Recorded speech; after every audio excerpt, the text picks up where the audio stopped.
How do you solve these? By the rule of precedence. Some operations have higher priority than others.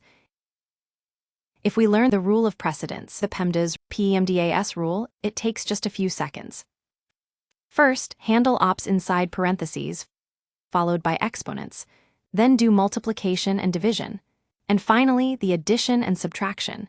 Do the highest priority operation first, then the next priority one, and so on. But what if two operators have the same priority, like multiplication and division or addition and subtraction? We simply start from the leftmost one and move to the right.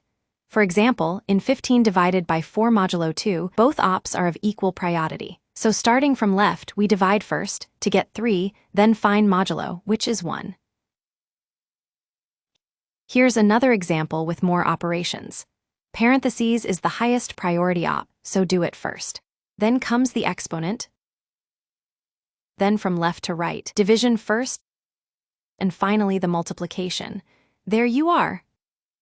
Before winding up, here's how to remember the PEMDAS rule the fun way. Now it's time to practice.